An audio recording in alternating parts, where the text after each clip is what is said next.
I was about to make a presentation at a tech conference when a male attendee gave me this unsolicited piece of advice. Don't be nervous, you're hot. No one expects you to do well.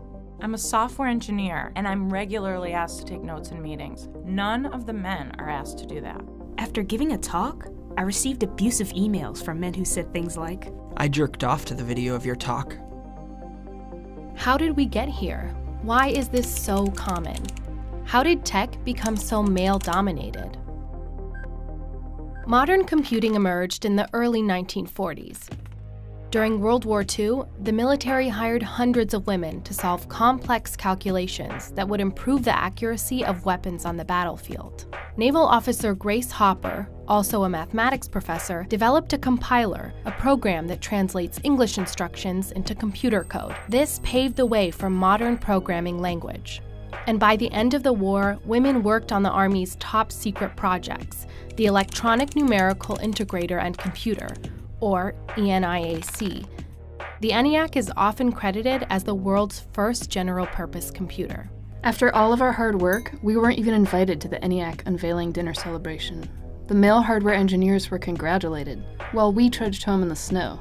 Throughout the 50s and 60s, women often worked behind the scenes building software while men specialized in hardware engineering. Perceived as mindless and menial, computer programming had become women's work. In 1967, Cosmopolitan magazine published an article hailing computer science as an exciting alternative to secretarial work. 20 years ago, a girl could be a secretary, school teacher, social worker, or a nurse. Now have come the big dazzling computers and a whole new kind of work for women, programming.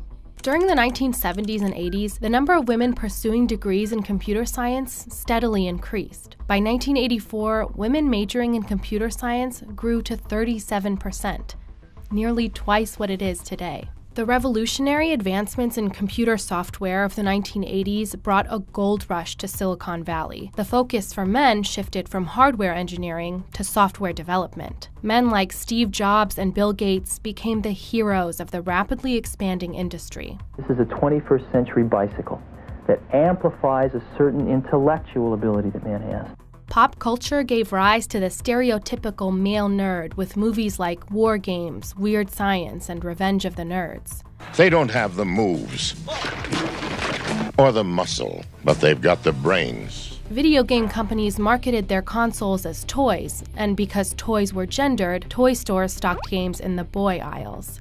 Ads depicted fathers teaching their sons how to use computers. Women often appeared as wives or product models.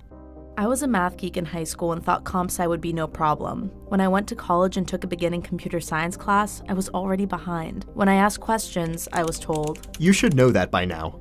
Today, the number of female computer science majors holds steadily at around 18%.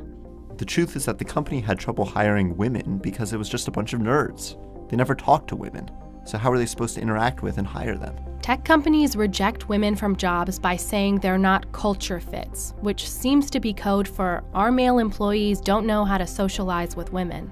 Today, around 1 in 4 computing jobs are held by women. The percentage has actually fallen slightly in recent years, even as women are making large strides in other fields. These women are nerds and innovators, but because our culture relentlessly tells us that only men can be defined as geniuses, women get pushed out, leaving tech at twice the rate that men do.